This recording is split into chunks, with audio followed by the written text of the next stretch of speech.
Yes, yes, yes. It is the Castworthy podcast, and we are back. I am Big Steve, aka Last of a Dying Breed, on the Twitter machine. I'm joined today by VP and EJ. We are back in full force today. It's Sunday, June 5th. EJ, what's the weather like up there, man? Y'all got some summer yet? Yeah, a little bit.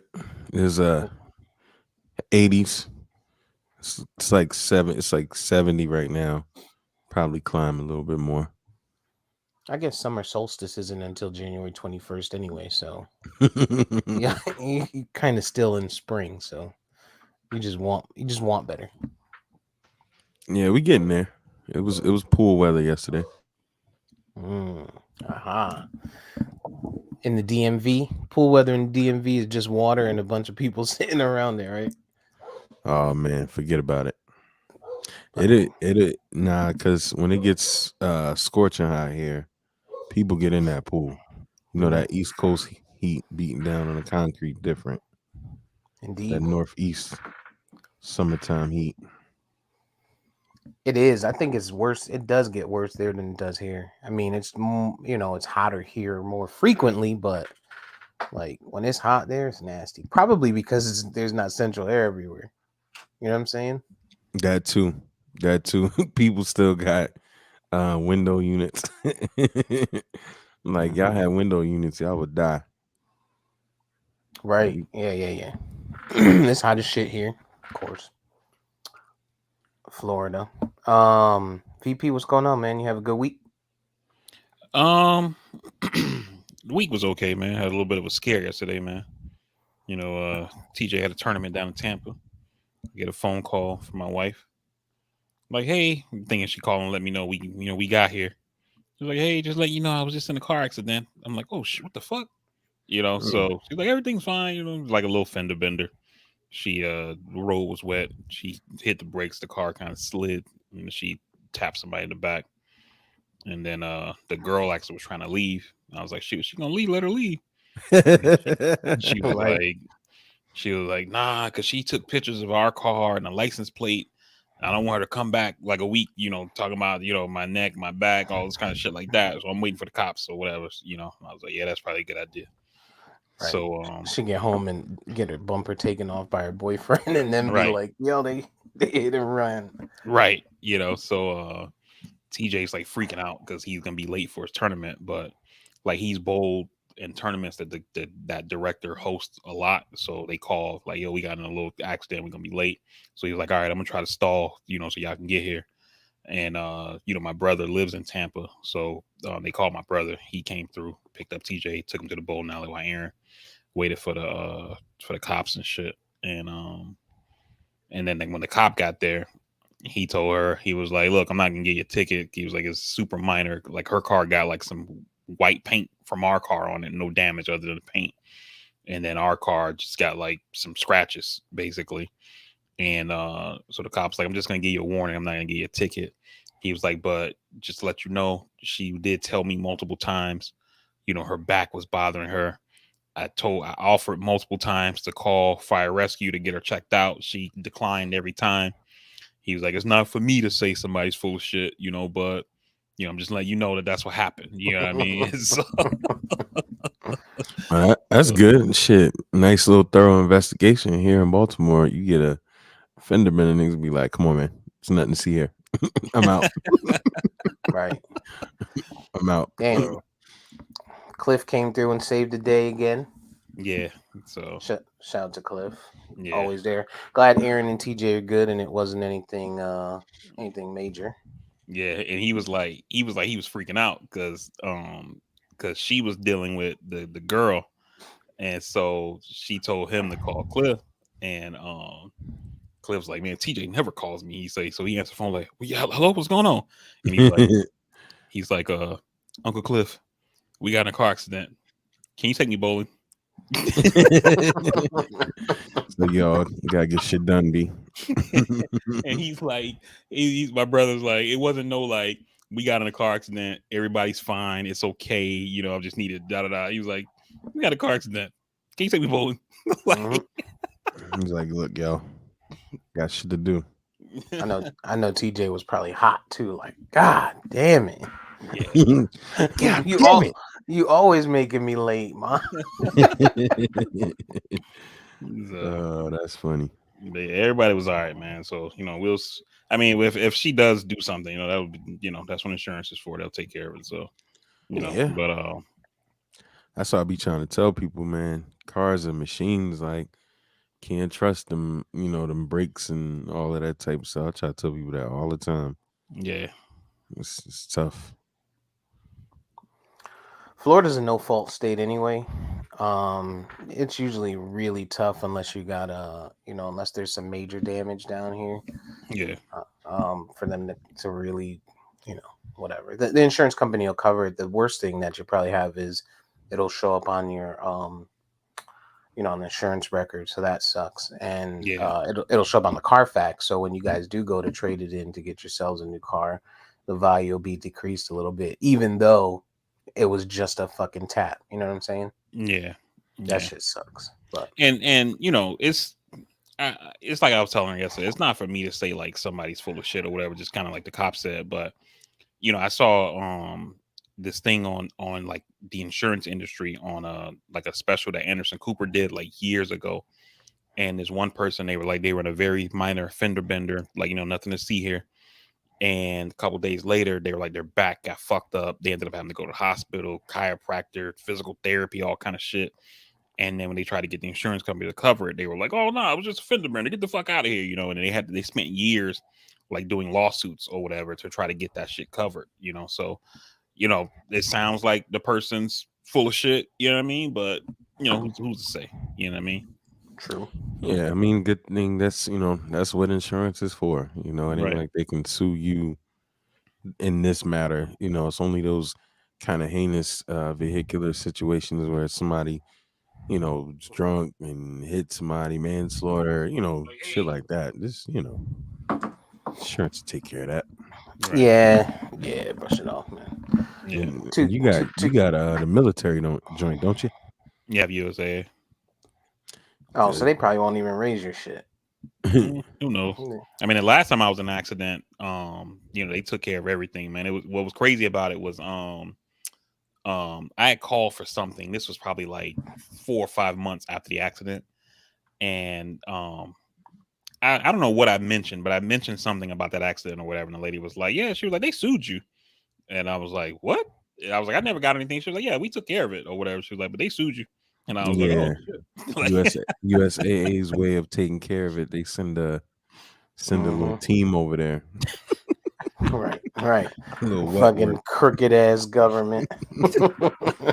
They send a little wet work. Little Uvalde over there. Too soon. No. too soon. Too soon.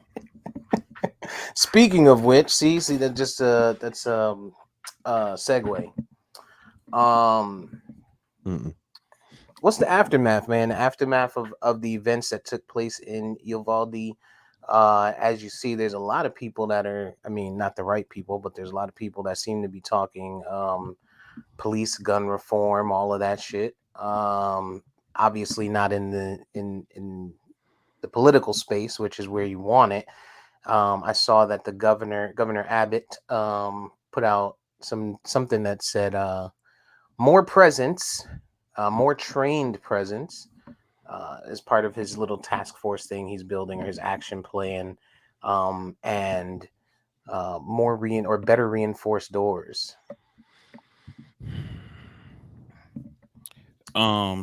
So usually when a school shooting happens, what you're seeing happen now is kind of what happens all the time.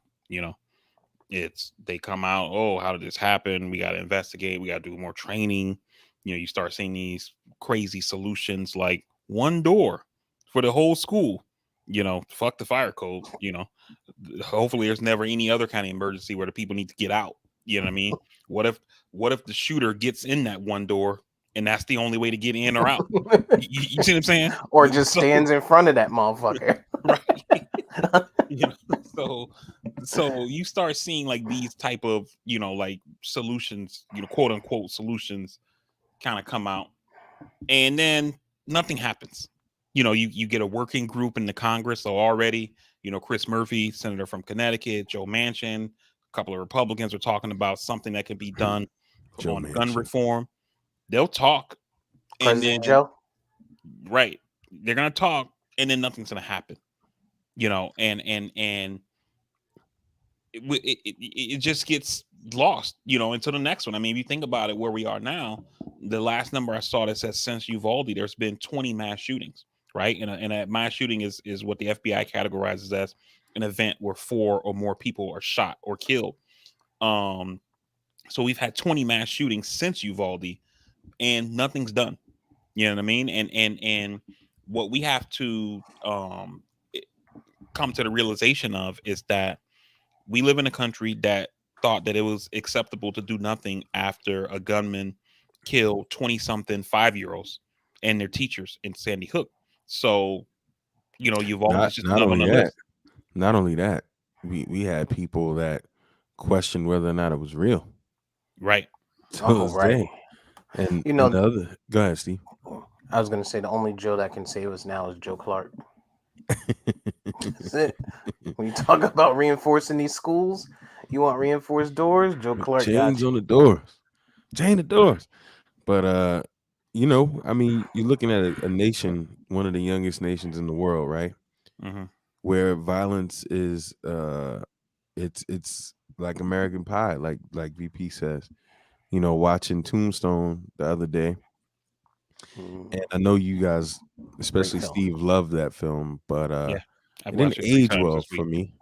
It didn't age well for me in certain instances, but just the thing about it, I did finally do the research on Tombstone, Arizona. And I didn't realize, the historical stuff behind it. Like I knew the historical stuff behind it, like Doc Holliday and Wyatt Earp and then just the OK Corral, right? And you got Hmm. to think this happened at a time in the Wild West where people would get shot over whiskey. You know what I mean? And hundreds of years later, we're still glorifying the People brutality getting of that shot over moment. whiskey. You know what I mean? The brutality of that moment. And you just look at how this nation glorifies things of that nature and the Wild West and all of that kind of stuff. It's just ingrained in this nation. And then couple that with all the crazy yahoos and people talking about their amendments and constitution and all of that. When is it ever going to change? It's never gonna change. Freedom. People want their freedom. The crazy part is you see that there are places that are started that are trying to do stuff like and I think that's the problem, right? I think places do stuff, but they're not really doing it, right? They're doing it just to check a box. So for example, I saw um Salt Lake City, I want to say it was, is doing a gun buyback next weekend, but they're giving you a $50 gift card for a gun and $100 gift card for an assault rifle. Like, Wow. you know what I'm saying? Like, listen, you got to put some money into it. Put some money into it. Make me want to hand a gun back. Like, you know what I mean? First of all, whether if you bought it legal, right? You paid a steep price. If you bought it illegal, you paid a steeper price. You know what I'm saying? $50 ain't doing it. $50 is not doing it. And at least give these kids enough to go buy a pair of Jordans. You know what I'm Yeah. saying? And they're Make late. them think about, damn, should I go turn in this old musket and you know what I'm saying, or turn in this old pistol that I got? And they're You late. know, Hundreds of that's cities true. been doing that. Salt Lake, I Yeah. know, has had gang violence. If I'm correct about Salt Lake, if I remember, they've had gang violence and all types of stuff and reasons and incentives to have already done that. So I don't even know that that's in response to anything that's going on. That makes any sense. And gun buyback programs are cool, but it kind of I feel like I continue saying this. It's like going on a diet and saying I'm still gonna eat mac and cheese, I'm still gonna eat fried chicken. I just have it with a diet coke. And you're not really addressing the problem. Um, and is if you think about it from the like the I'm just kids cutting the soda perspective, right? out. You think about it from the kids perspective.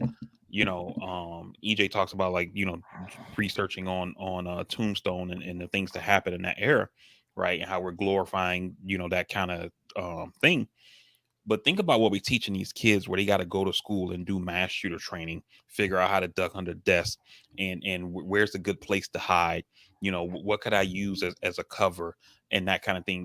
How many books should I keep in my backpack, to that way if I get shot in the back, that it could act as like a vest almost, and that kind of, like, these are children. You know what I mean? Like, and instead of learning math, how to read, playing with their friends, during recess and shit like that, they're thinking about, like, how do I get out of this? Where's the nearest exit?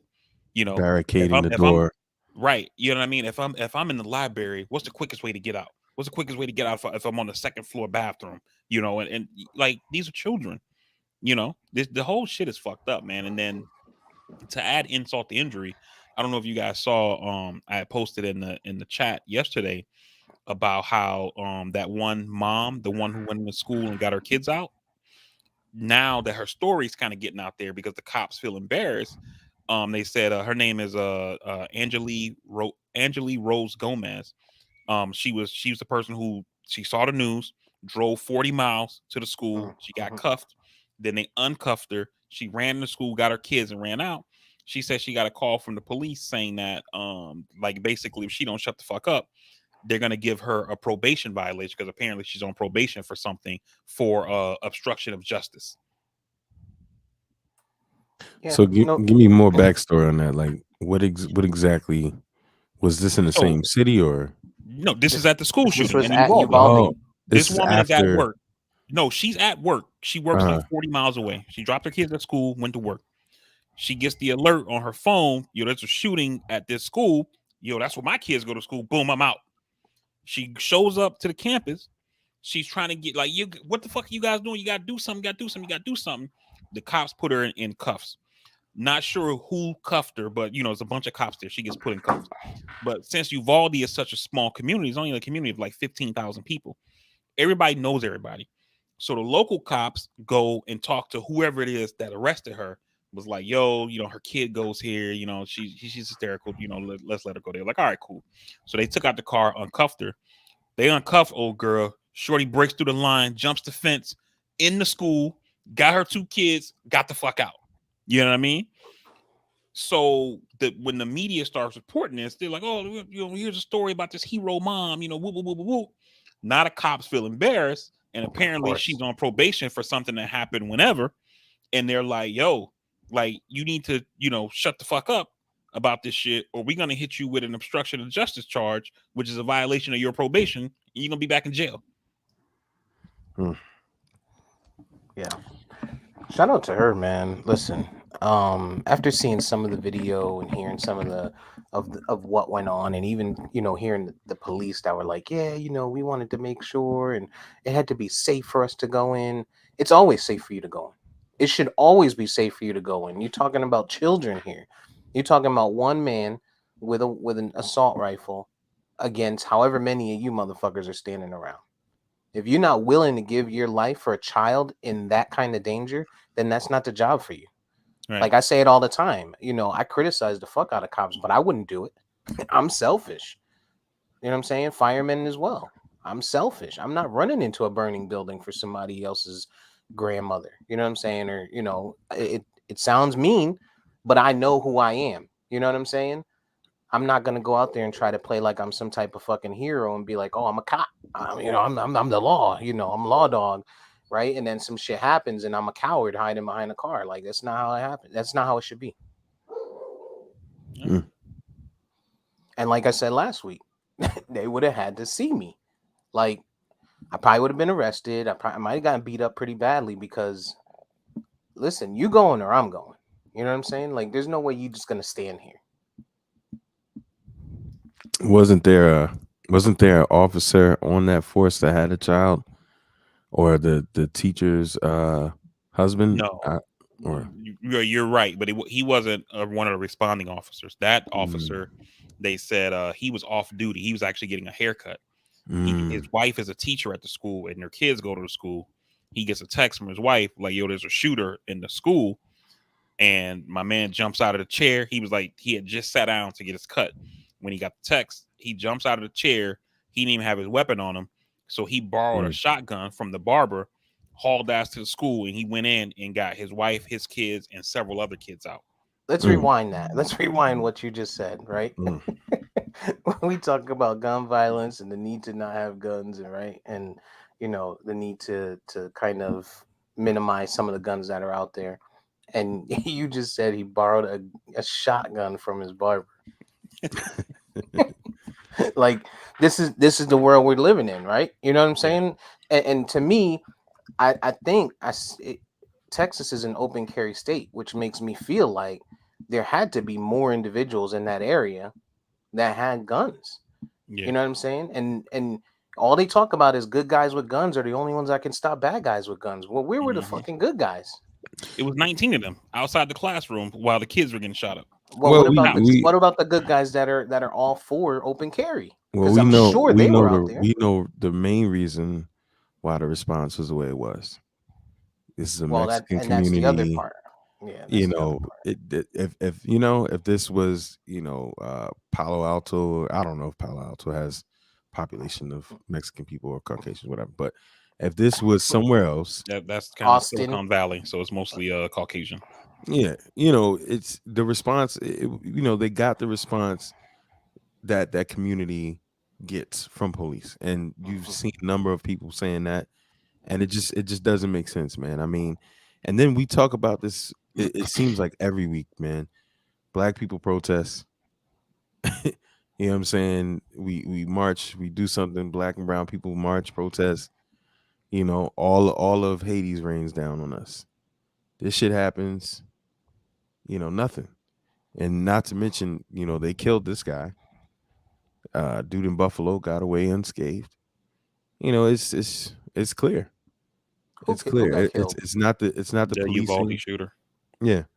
Mhm. It's not the police, the lack of response, the lack of resources, the tax. No, it's who are they protecting and who they want to protect and when they want to protect them. Yeah. That's Mhm. what it was. So I think the other problem that we have too, right, and I think it's something that needs to be said, is and VP said it earlier. There's been 20 mass shootings since Uvalde alone. Uvalde was what, 2 weeks ago, something like hmm that, give or take. Um, but you don't see these quote unquote mass shootings. Example, EJ, you before we started potting, you posted that there was a shooting in Philadelphia last night, which qualifies as a mass shooting because something like 14 people were shot, Hmm. right? But we know what it was. It was in the hood. You know what I'm saying? Somebody went up there, probably looking for something, or maybe they got embarrassed in front of some people. Went to the trunk, got the thing, and made it happen, right? But you won't see that on the news as a mass shooting.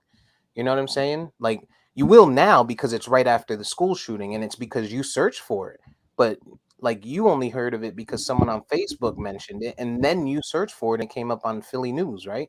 But if Hmm. you look at, the Florida newspaper, the Texas newspaper, Connecticut newspaper, or even their sites, you're not going to see that listed there as a mass shooting because as people in America, we only associate mass shooting with terror and terrorism.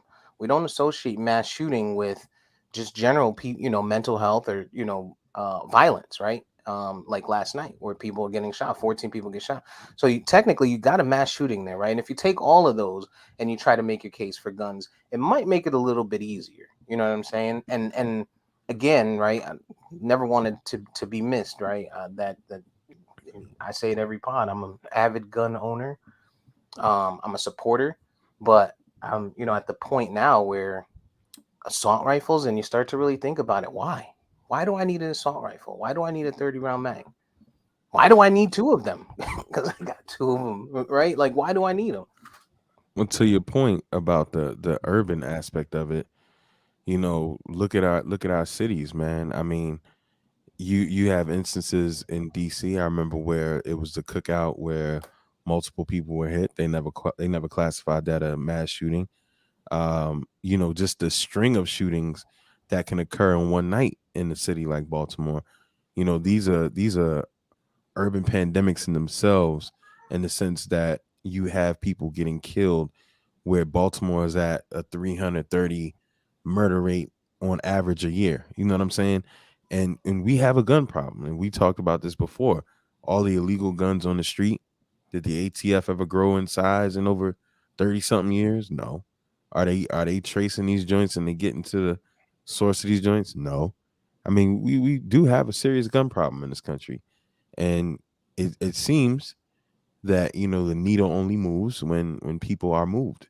But there are hundreds of black people dying in urban cities every year, and it's not getting addressed. I mean, we could walk and chew gum. We can handle the terroristic situations, and we could also do something about what's going on in our cities. But you know, politicians in this country, just like with the opioids, they're not going to do anything till it affects them. They did send out crack pipes. I would I agree with what you're saying, what you said, EJ. I would take issue at one point on when you said the needle only moves, like when it's a certain community. The needle doesn't move when we talk about guns. True. That's part of the problem, is that the politicians aren't where the people are, right? Just when you talk about something like background checks, it's like 90% of the country agrees that we should have stronger background check laws. Can't get it through Congress, you know. When you talk about assault weapons bans, it's lower than 90. It's like in the mid 50s, 60%, depending on the poll you look at. But a majority of the country thinks that we shouldn't have assault rifles, weapons that people carry on the streets of Iraq and Afghanistan and shit like that, right? Can't get it through the Congress. So that's part of the problem right there, is that our politicians aren't where the people are. Yeah, I have a I've been saying Costco that. run. I have a Costco run this afternoon after the pod, and I tell you guys every time I get to Costco, and it's weird because I always, if I don't have it, like it just feels weird. You know what I'm saying? Like it's bad that we live in a place right now where you feel like that. You know what I'm saying? In But in you always been America, like that, though. that's neither here nor there. Now it's even more so. And the crazy part is this, right? The crazy part is I haven't been into the range in a while, right? And so do I even know whether or not I would be, it's going to make a difference for me? Probably not. And most of the people don't. Most people are just like me, right? They have it, they go hit the range, probably, when you first get whatever you get. If you buy something new, you go to the range, pop off. You maybe go to the range once a year or something like that, but that doesn't make you any type of marksman, you know. And they may feel like, oh, I got it, I feel so secure, but ultimately you're probably gonna miss. Like I'm sure I'm probably gonna miss, you know it's gonna be wild out there, and you could potentially hit the wrong person. So if if you're any person that's thinking, you're probably gonna be hiding just like everybody else anyway, and really just trying to control a specific area, small area. So this whole, and I'm the point of all of this is this whole good guy stop bad, the good guy with the gun stops the bad guy with the gun is just a load of bullshit, man. And they just got it. They got to get over it because I'm a good guy with a gun, and I'm telling you, I probably wouldn't be stopping a bad guy with a gun.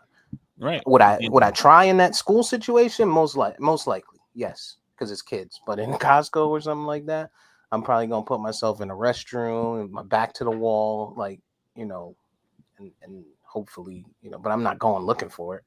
Right. And the majority of the time, they've done research on this whole, good guy with a gun thing.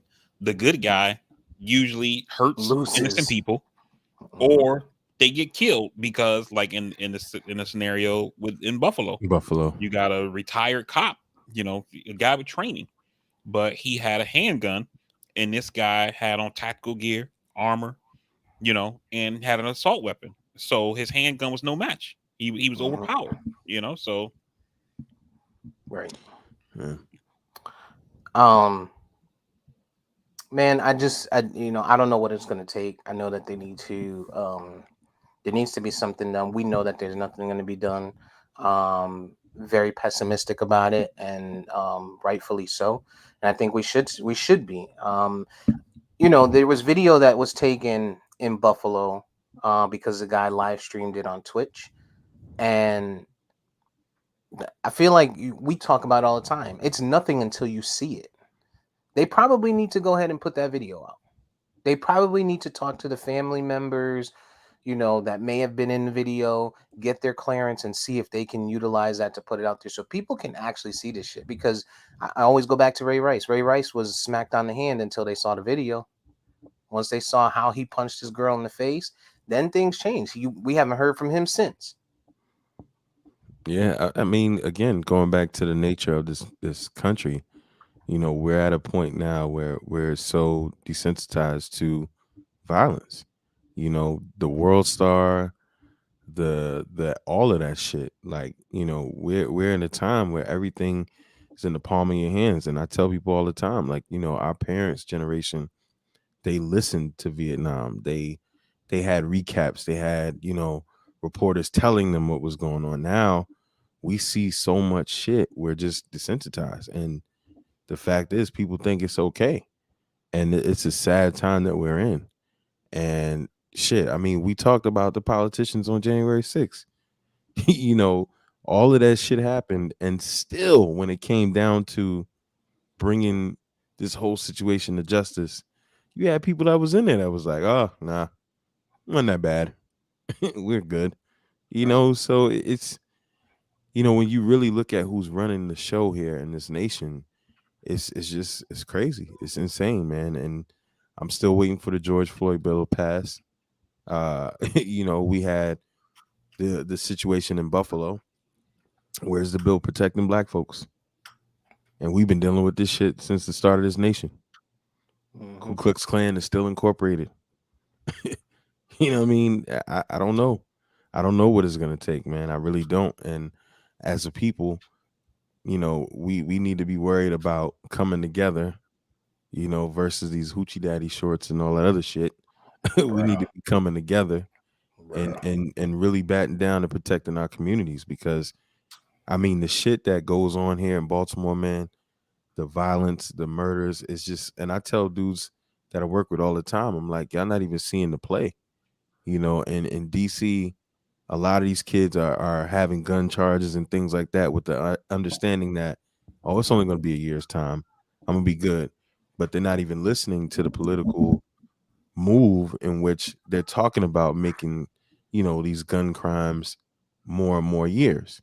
And growing up in New York, where Giuliani was like, for a bullet you're gonna get 8 years, it's just the way it is. Clean them off the streets, you know continue to have the impoverished situation, and all of that shit going on, and give them guns.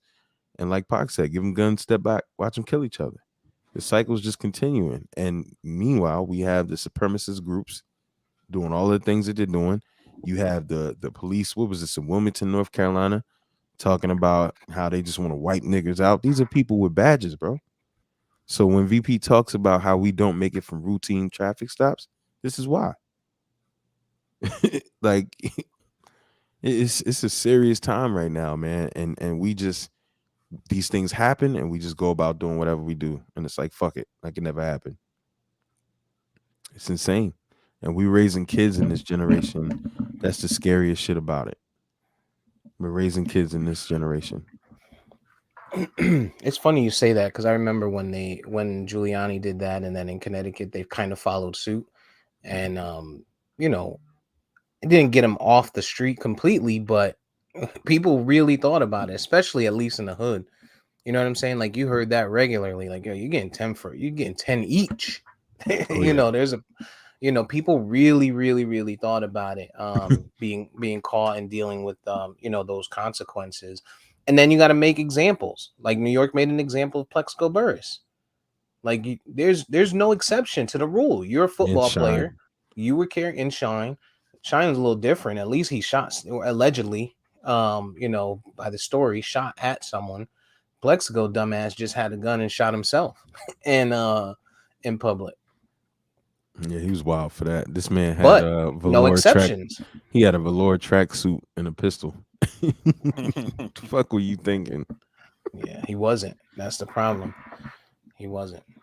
But yeah, man, we'll. I mean, continue to watch it. I mean, I know Biden addressed the nation this past week, and it is what it is, right? I mean, you can only do but so much when you're handcuffed by your own team. Yeah.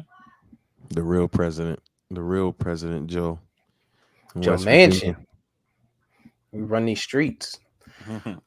On to another note. Let's before we get too deep into the politics and all that, let's talk about some fun stuff. Check out this video. I know we saw it in pre-production, but I want to get you guys feedback.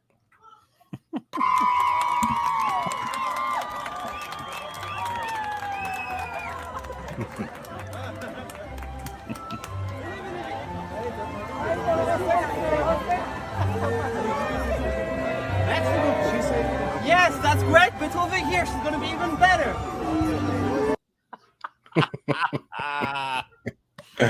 So, for those who just heard but couldn't see, and I'm sure you probably have seen it online, there was a video that surfaced of somebody who wanted to propose or started or did propose really to their spouse in front of a Disney castle on a perched up ledge, which I'm assuming was an area that was isolated or required access, specific access, and they went up there and they tried to do their thing, and a worker came through, intercepted, grabbed the ring, walked right past, and kind of put a stop to it. And after watching that video, what are you guys thoughts on that? He should have got his ass beat. I got so many thoughts on this video. Yo, I don't know my, that you stealing the ring. I don't know that you her ex. I don't know what's going on. You just Right. took the ring. yo, Yeah. my first thought is remember on Chappelle's show they had that skit like great moments in hookup history. I feel like this shit deserves an honorable mention or something. Cause man, I think that was amazing. they still got their photo op, right? Poppy Chulo here. I'm about to say, like, first of all, you probably get more respect if you put a bigger shirt on. That's first. The shirt Why that is fits. why is your shirt so small? Who cut your hair? Who did that to you? Like, the day that I'm proposing, I am not popping up with that. That's Yeah. like, we fighting. That shirt He looks look extra he medium. he looks like he was the cop that was in the barber chair and stopped and ran away before they finished. Like, like He looks like he sells hookahs. he definitely in the strip mall. Mhm. My friend. Yeah, that shirt is Poppy sweet. Chulo. And he got it tucked in, which is making it look even smaller.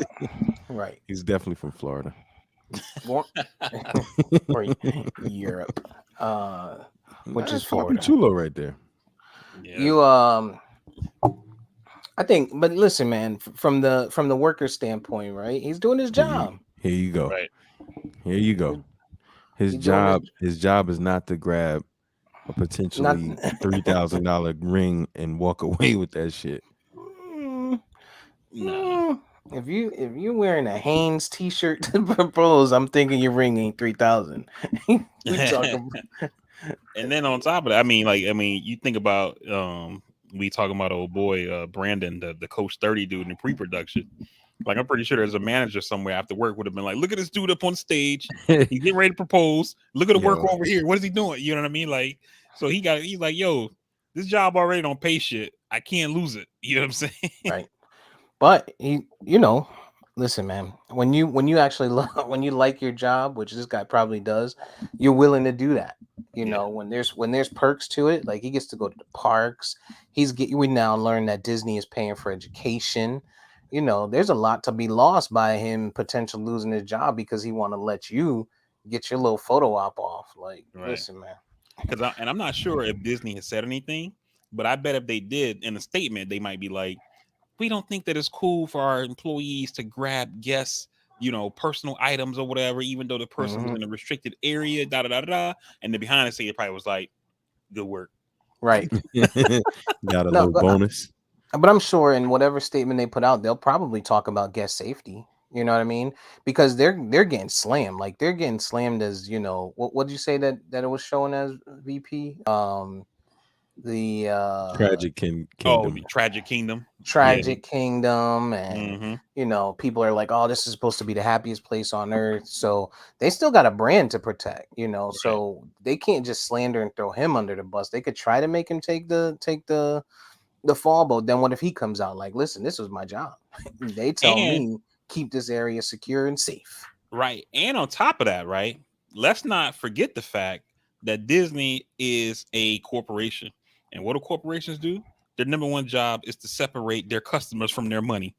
I bet they probably got an area where you can propose, in front of the castle, get the photo op, all that kind of shit like that for the low cost. $200. You motherfuckers $199. ruthless. You know what I'm saying? And so they can't just be having randoms, proposing in front of the castle that you ain't pay the cost. You two motherfuckers are rufless, man. I tell you. I tell you. Listen, company men. you taking pictures in front of my castle is like if you came home, EJ, and somebody was just laying in your bed with no drawers on. Like what? Like, what are you doing? This is my bed. How do you get? I'm not even gonna ask. Disney is like they like Latrell Sprewell. Yo, I gotta feed my kids, yo. Like you can't just. Oh, yo. Yeah, I remember that shit. Shout out to Latrell Sprewell, choked out a coach. Yo, still got a job. Oh my goodness. Wasn't it Van Gundy? Nah, it was I think it was PJ Carlisle. I think it was Carlisle. He didn't have to grab the ring, man. But yeah, listen. What if he didn't grab the ring? You think they would have just came down? No. Right. No. I mean, we don't know. Fuck. We don't know. He said he can't take chances. This motherfucker grabbed. Yo, I don't know who you are, bro. I don't know who you are, my man. You know who I am. You don't see my ears. You don't see my Mickey ears, dog. Like, you know exactly who I am. Yeah, Shit. Nah, that shit was foul. And look, you got to show the ring. You got your photo op. And when you came he down, bum rushed. And when you came down, you was like, oh, he said yes, or she said yes, rather. So you got your answer and everything. Yeah, she's gonna be happier down here. Nah, that was technique, yo. Because if you watch it from the beginning, my man comes through. He not only takes the ring, he breaks them up because he goes through the middle of them, and he walks in front of the camera too. So that's good defense right there. This is practiced. Yeah, they practiced this in orientation. Right. Yeah, this man's ego's bruised forever now. That's a big dude. That's a big dude. But if you look at his face, tiny dude and Mickey ears rob you. But if you look at his face, he looked uncomfortable. Like, this is clearly something he had to do. Check out his face as he's telling him. He looked pretty comfortable to me. Nah, this right here. Look at his face. That's discomfort, man. Yeah, he's just because somebody it looks like an asshole. Fucked up. Looks like an asshole just took my ring and embarrassed me. No, I'm talking about the worker. That's what I'm talking about too. Oh, he looks like he enjoyed doing that shit. Maybe he was just bracing for contact because if anybody should have got slapped, it was that motherfucker. Nah, man, I don't condone violence in this situation. Nah. Anybody should have got slapped. It was that motherfucker. Like DMX. Sometimes you gotta do what you gotta do.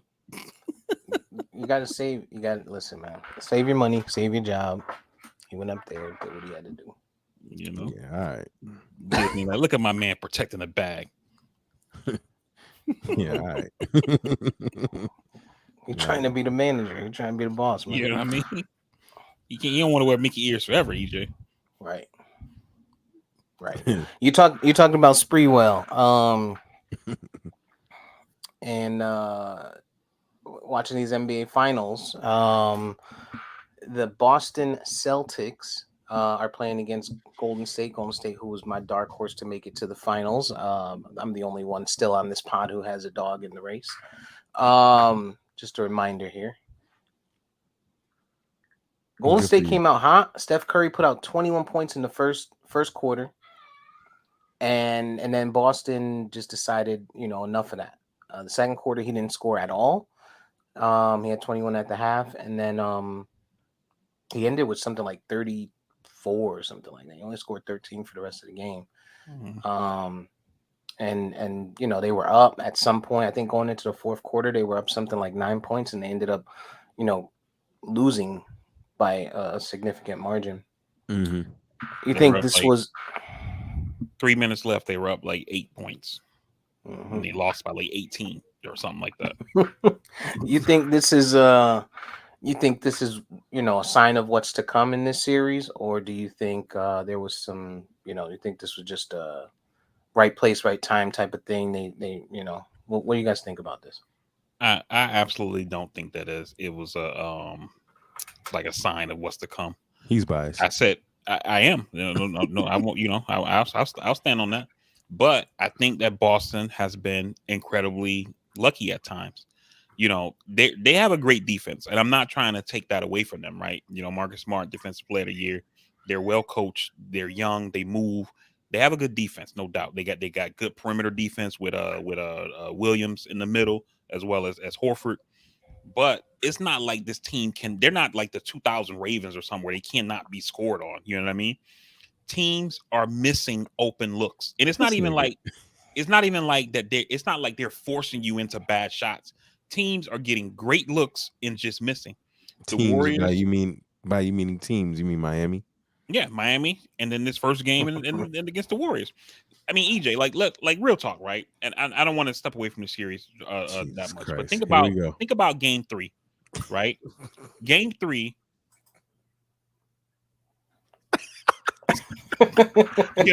So, Mute that man. but Miami missed the first 14 shots, That's and your here, fault. no, but I'm saying here in this same scenario, Golden State it's 3 minutes left. You're up by 8. Most people expect you're going to come out and win that game, right? They go completely cold. They can't hit anything, and it's But not that's like they what were happens taking when you bad live shots, by the three and you die by the three. but it That's wasn't what just happens. threes. They were taking perimeter shots. They had a couple of mid ranges they missed. They But they just they they weren't work getting any time to high, go but they completely don't cold. get any high percentage shots, and that's Golden State's problem. When your two primary scorers are perimeter shooters, and you got no one else, first of all they were getting lucky from getting any action from a motherfucker like Otto Porter Jr. He's not somebody on any other team that anywhere he's been has been a focal point of offense. That's some Draymond Green bullshit. don't score, That is and some then bullshit. and then you got That is where it's a fact. that is no. That I'm not saying that those things aren't facts. What I'm saying is that you're like, oh, they were getting lucky because they got stuff from Otto or whatever. No, Nobody I was didn't like, say oh, that. Boston got lucky Saying when Grant Williams hit 6 threes. I'm That saying when motherfucker don't score. I'm saying when you got guys like Otto Porter Jr.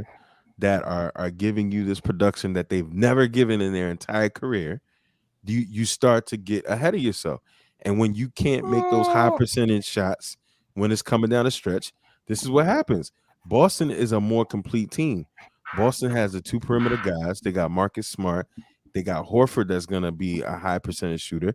And like you said, they got Williams that's gonna be around the rim. I mean, Golden State is what they are because you have Steph Curry and he's an all-time great, and you have Klay Thompson. That's people want to. He's not on the All 75 team, but he is an all-time great status. Potentially. But this is what happens when you live by the three and you die by the three sometimes. And Boston, to your point, their defense is underrated. And I looked at this series and I said Golden State might have a matchup problem. They haven't really had to deal with a backcourt like this that plays two ways, and down the stretch, they wear you down.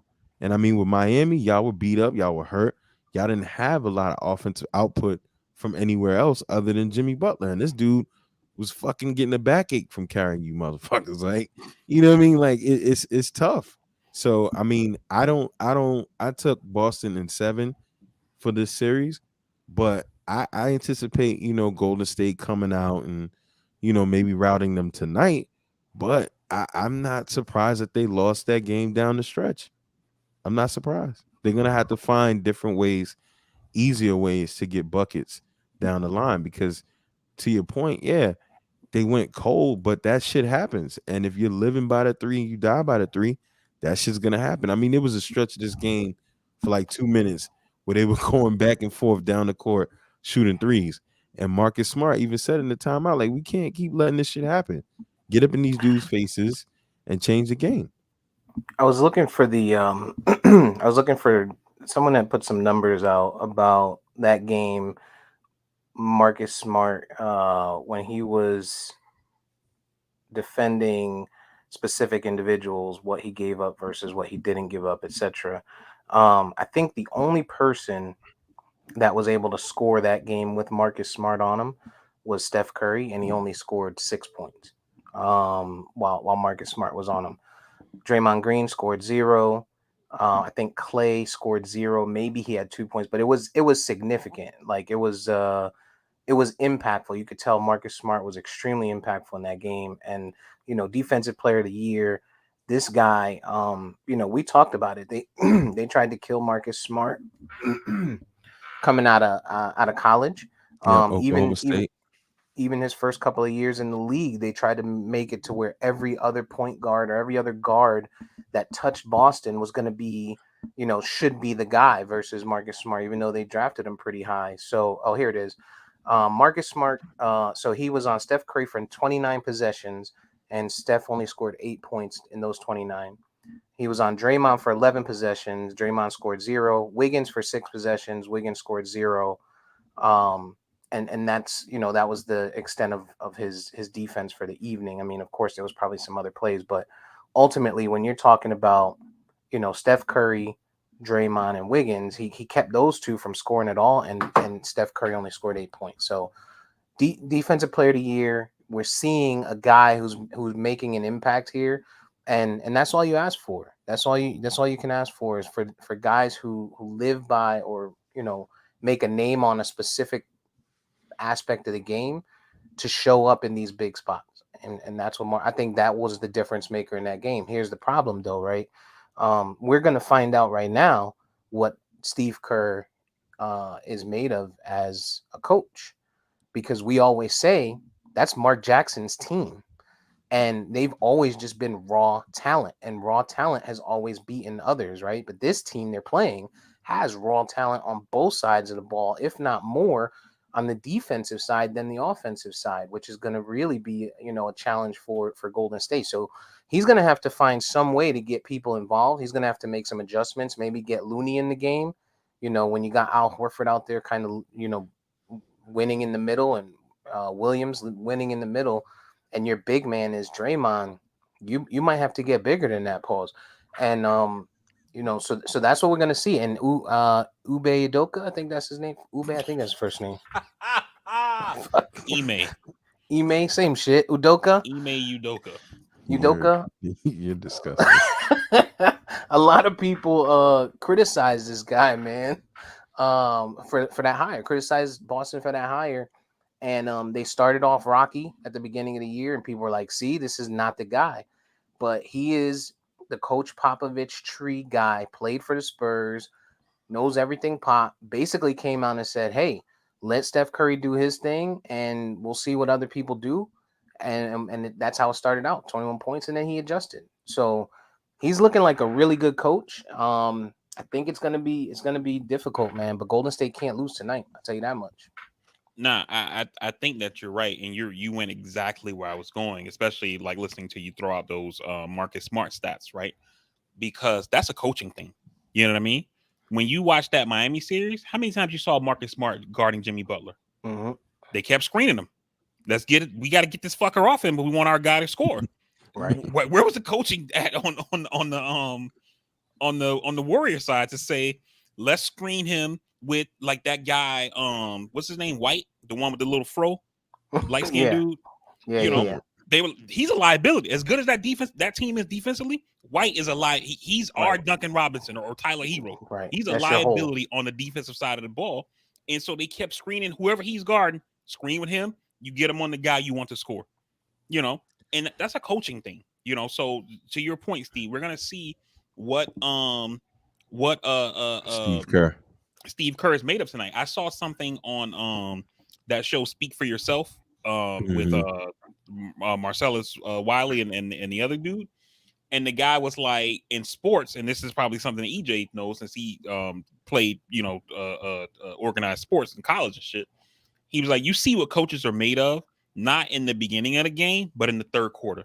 They see what you're throwing at them. They go and they say, okay, this is what they're doing. Let's go to halftime. We're gonna make a adjustment. You know what I mean?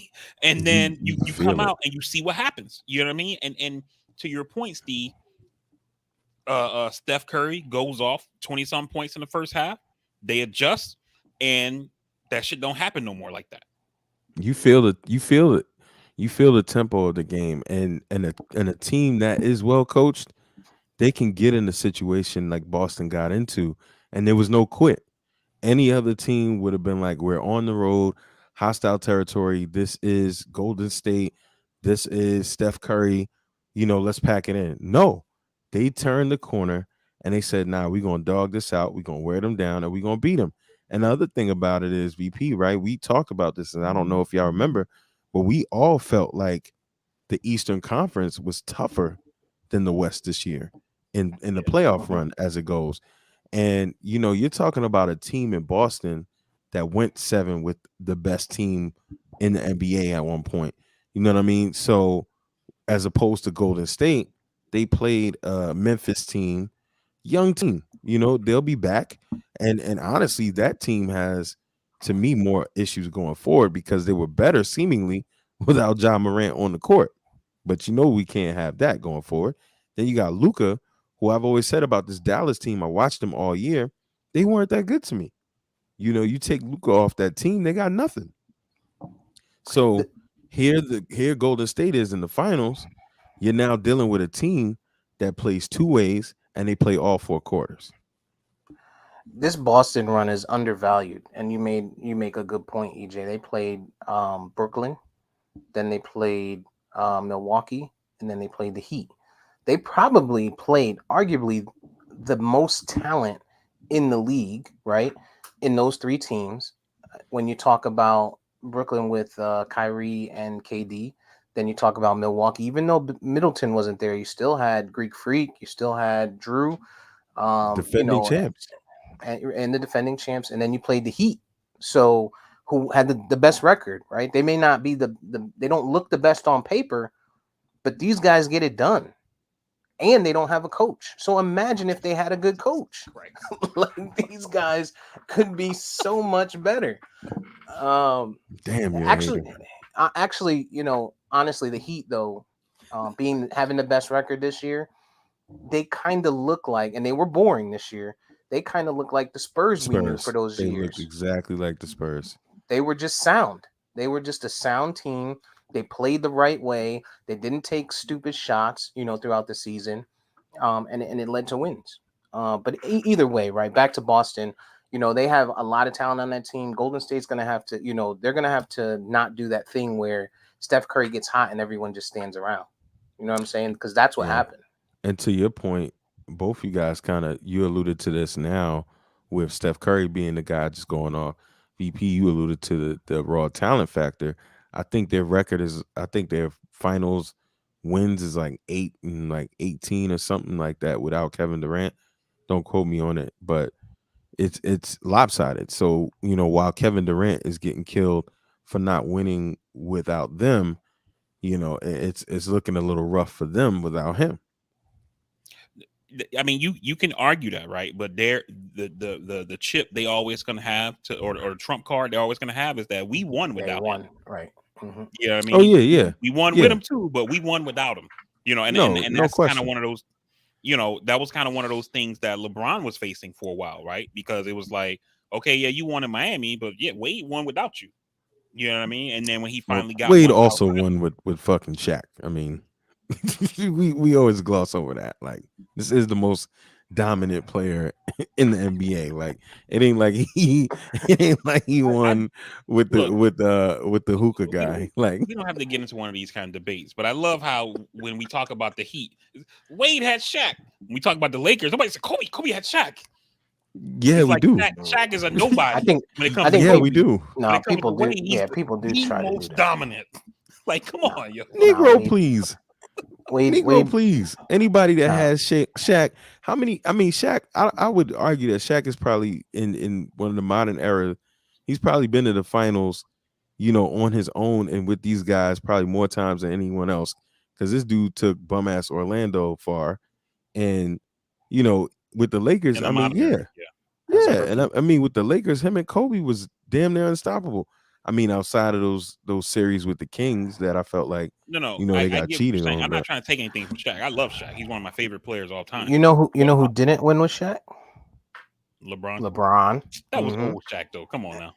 That was See, now we talk about aha, now that comes into play. no. Listen, That was Shaq. Sha Shaq wasn't even on the back nine when he played with LeBron. He was like writing down his final score on the 18th hole. Like yeah, I mean, anyway, LeBron. Shout out to LeBron as we speak about him.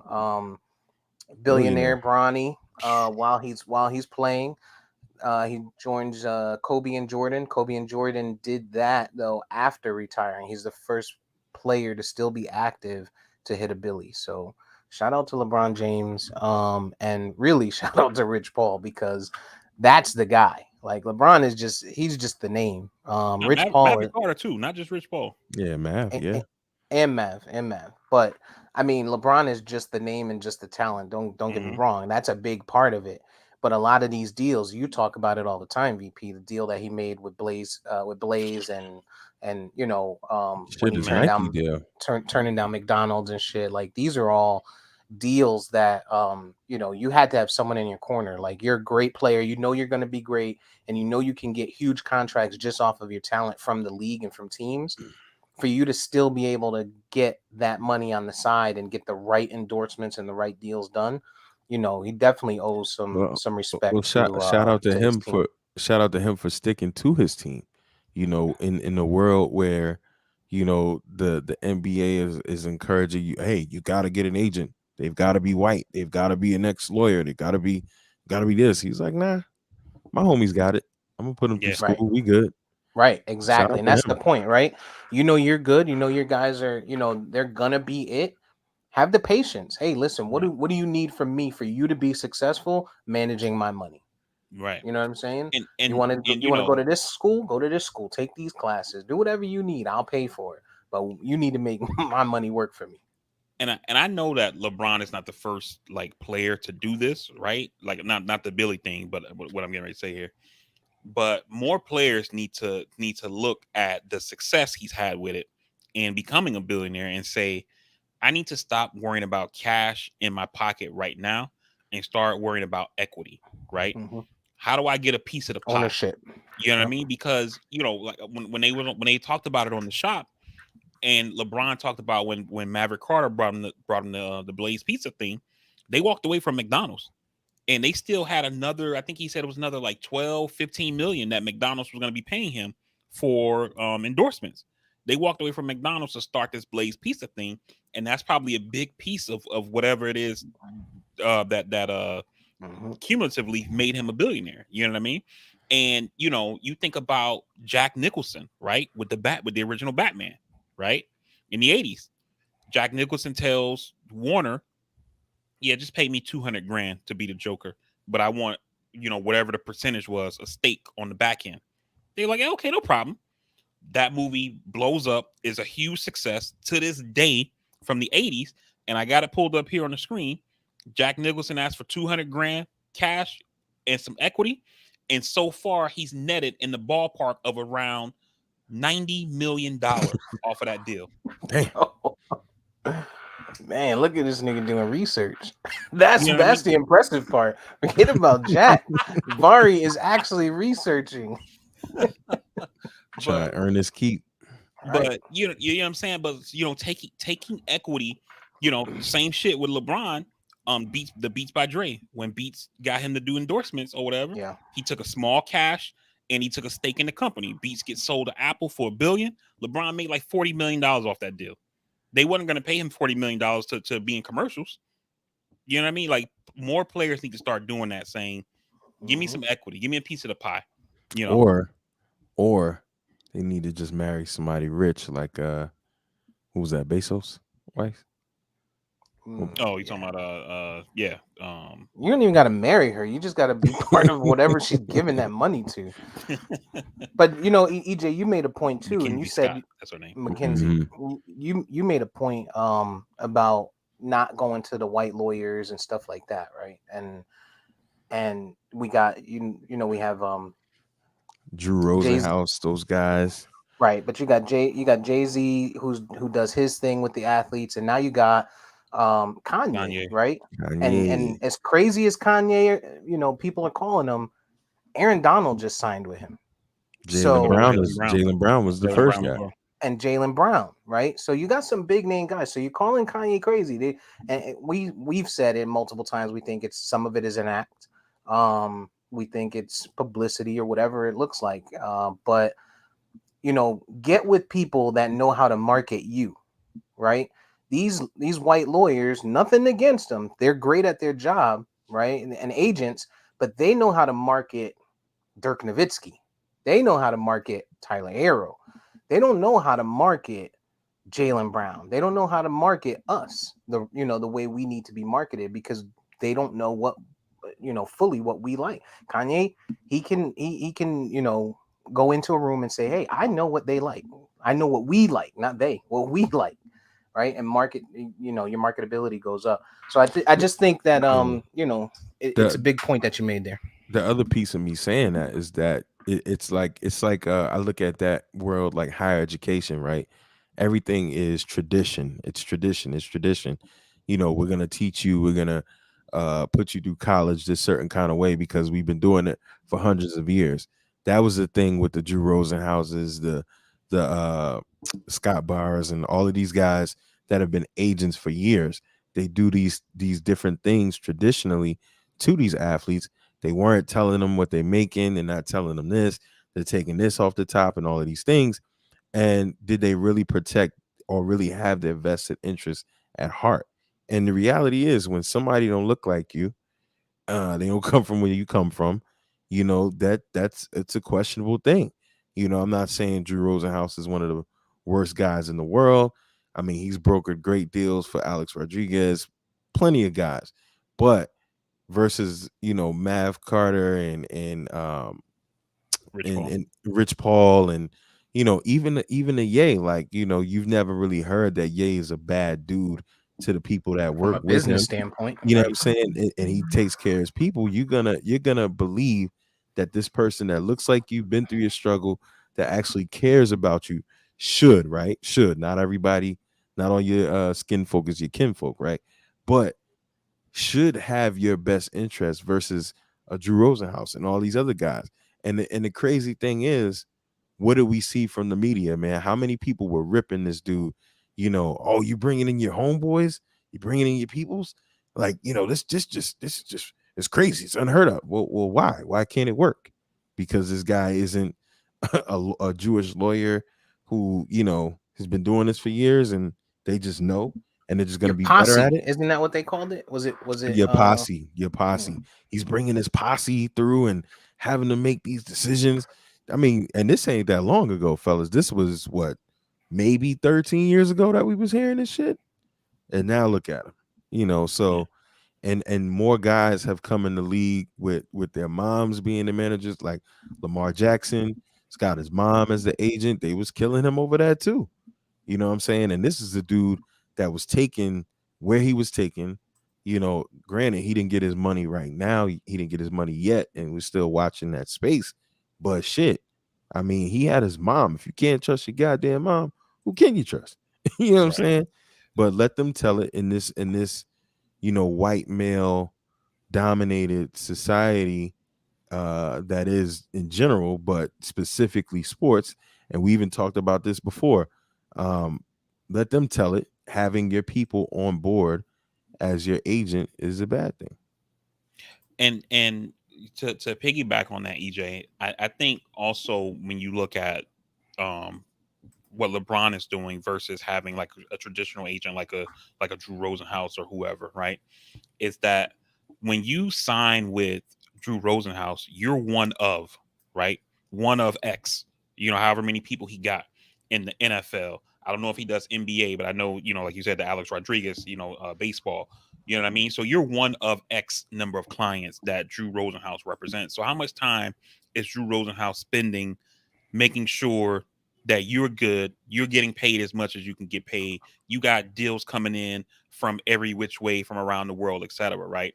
Whereas when you do it the way that LeBron did it, where you say, okay, I'm gonna get my homies taught up, get them educated on how this shit works, and then boom, they're gonna work for me in building LeBron Inc.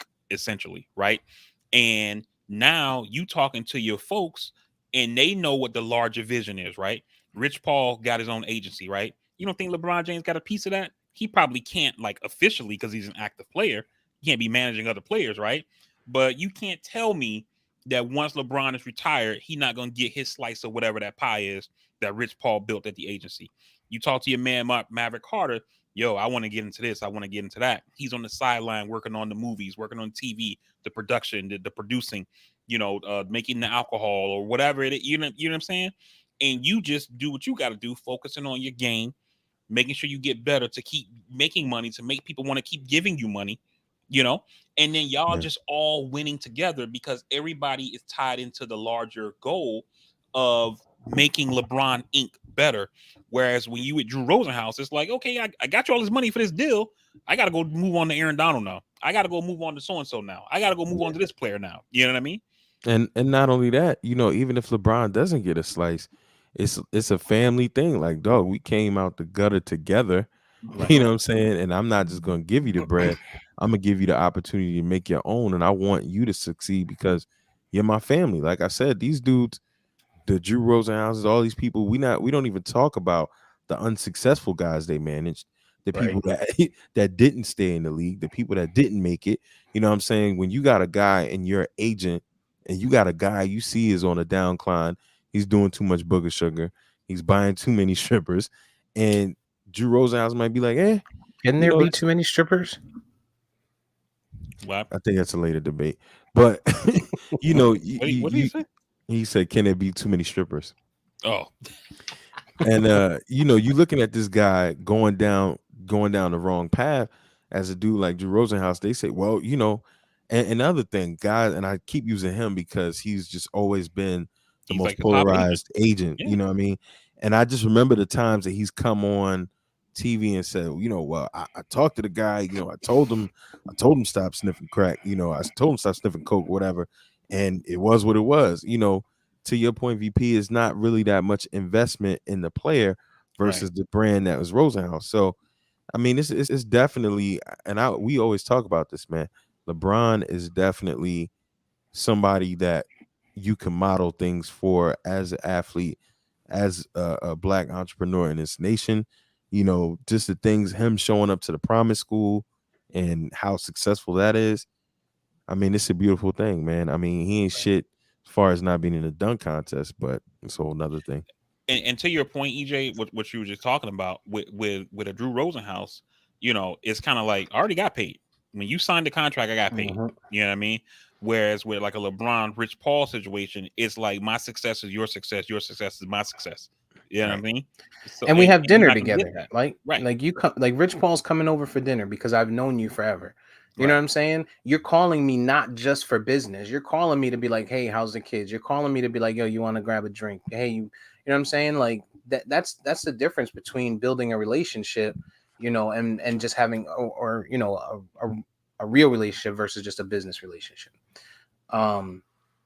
So, but yeah, shout out to LeBron. He gave a lot of credit to Savannah, so shout out to her. She's had it easy because, and let me not. I don't want that to sound bad, but when I say she's had it, it don't to me. Too late. Yeah. Like, hey, where's the lie? Right. When I say she's had it easy, she's had a basketball player that has had, you've never heard about. I mean, maybe one time you heard about one little side thing where people were like, oh, there's a rumor that she's been texting LeBron, but none of that other time Beyonce was on the court looking at him crazy. Yeah, but Jay fixed that quick. Um, but she's had it easy, in that sense. She hasn't had the stress, or I'm sure she's had other stresses. She's had to be a mom, she's had to raise her kids, and there's a lot in that. There's a lot of credit that's due there. Because Bronny is what, 18, about to be 18 years old, so she's done it pretty much LeBron's whole career by herself, because this guy has played in the summer. He's played overseas. He's played like year round. It's not something that's not common for him. But she hasn't been stuck dealing with being in TMZ and fucking on the Shade Room and shit with all the negativity. So in that sense, she's had it easy. But shout out to her holding him down. Definitely he gave her a lot of respect and a lot of credit, and obviously well deserved. Yeah, definitely. What's going on in? I wanna briefly before we get past this, just wanna salute this old but young man, Johnny Depp. Oh, becoming the first man in history. He is a hero to win an argument with a woman. Not only theoretically, but legally. God damn it. Johnny Depp, one of my favorite actors. I mean, I didn't really follow the case like day to day, but I kind of assumed that it was over once we find out like she's shit in his bed or something like that. It's like, like if I'm on the jury, I don't need to hear much more. You know what I'm saying? Yeah, but shitting in the bed isn't enough to confirm defamation of character. Like that just means that this bitch crazy. No, that's my point though. He going to court. And he's like, yo, this bitch is crazy, and I'm like, I mean, she was an Aquaman. He's like, yeah, she shit in my bed. I'm like, oh, like, nah, you making shit up. maybe you shouldn't have given it to her so good. You know what I'm saying? And then she like, no, I shit in his bed. No, like, you know the crazy thing, right? And I was telling y'all how kids, we were talking about the responsibility of celebrities and shit being viral and all that, right? Yo, my 13-year-old and 11-year-old daughters came to me the other day and was like, "Yep, Johnny Depp won." I was like, "What?" It's like, "Fuck, yeah, I know about Johnny Depp." He was like, and then they started doing the Amber Heard shit when her dog stepped on the bee. I was like, "Yo, I'm done." When she did the little clip talking about she was in pain because the dog stepped on a bee. I was like, yo, this is crazy. She's wild, man. And you know what? It's all fun and games that he won, and we joke about it and shit, but she needs help. Like, she needs help. And somebody needs to help her, because not only this loss, like, she's got to pay this man more than what her net worth is, right? Add to the fact that because she lost and because this, it was so crazy, it's going to be hard for her to get jobs. She just lost Aquaman. It's going to be hard for her to get roles. She might have to start. She might have to start doing porn or OnlyFans. But they need. Someone needs to really, like, have a conversation. Her agent, her family, somebody needs to really sit down with her. She's got to get counseling, dog. She's fucked up. She's fucked up. Hey, I know Steve's kind of talking in jest, but if shit don't bounce back for her, that OnlyFans ain't nothing to sneeze at. I'm serious. Like, that porn. I don't even know if I want to call her a porn star, but she does porn. Mila Khalifa or Khalifa.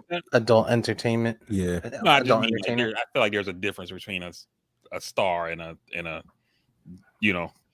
like I don't know. I don't know if she's a star. Here's that's the feminists talking. It's the local feminists. No, I'm just saying, like, if you're a star, shaming sex workers. No, I just mean if you're a star, you're recognizable. You got a fan base. You know what I mean? Mia Khalifa is recognizable, dog. She was just at the basketball game behind. The goal.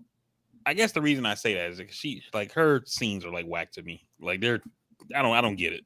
Talk about it. I don't get it. Talk about it. Them shits are whack, man. Like, she gonna be crabs in a bucket. I tell you, this fucking Vari when he gets to talking sometimes. They're whack. Ahead.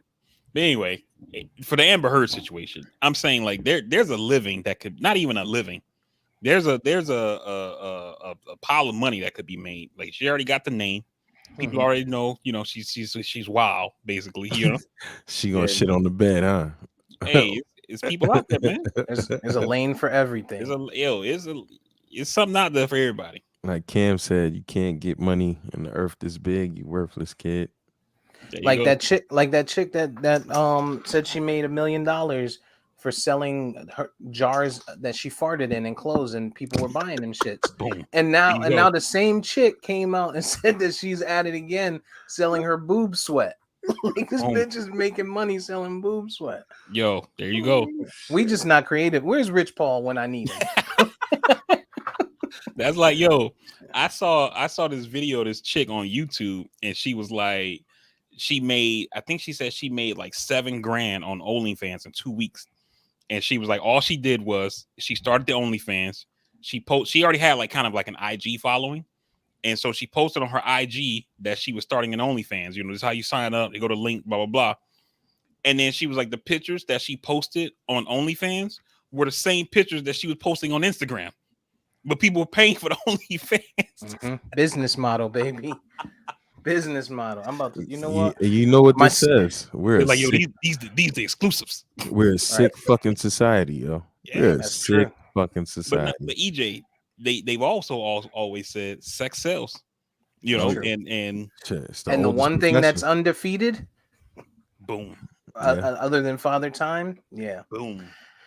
Taxes, I'm a, father time, Message. taxes, and vagina. and Johnny Undefeated. Message. Undefeated. Jesus Christ. What's going on the political skate? Biden addressed the nation on gun violence, overall, but focusing on Uvalde, Buffalo. This week, he also had that Korean pop group BTS. They were at the White House for some reason. So, This on nigga Friday, Joe. This little pander. This on- motherfucker Joe, yo. I'm sick Joe of this shit. Pander. on Friday, the Justice Department indicted Peter Navarro, who's Trump's former Not trade attorney. guy. Right? I don't really know what he was. Kind of like a jack of all trades in the White House. He didn't really have like he kind of just did whatever he wanted. But he got indicted on Friday for not showing up to give testimony to the January 6th committee.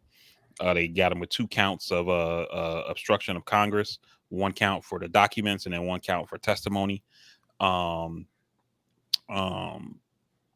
He No relation to the Republican correspondence, is it? Anna Navarro, the Republican correspondent. No. And so that happened. And then also this week, and because I know that train is never late, so I'll go ahead and try to get there before it arrives. The Biden administration this week actually canceled $5.8 billion in student loan debt, which covered Let me log in real quick. It didn't cover you. It covered some 560,000 borrowers. This cancellation was tied to that now defunct Corinthian College, which was the largest for-profit education company. They filed for Chapter 11 bankruptcy back in 2015. So those people have had all their student loans forgiven. The administration also do did degrees mean anything is the other part. Yeah, it's a good question. The administration also what they did with this one here is that unlike like previous student loan things forgiveness where you had to apply for it, they made it automatic. So these folks should start getting letters in the mail in the next couple of weeks here. So they don't got to apply for anything. The loans are just gone. If they log in, they'll see they're gone. They'll be getting something in the mail soon to come. And then also the administration is still gearing up for its own overall student loan forgiveness, which is, near and dear to Steve's heart. They said they plan to have it done before the current moratorium expires on August 31st. Based on sources, they're still saying that they're zeroing in on 10,000, but it'll be 10,000 for all borrowers who earn less than 150,000 per year.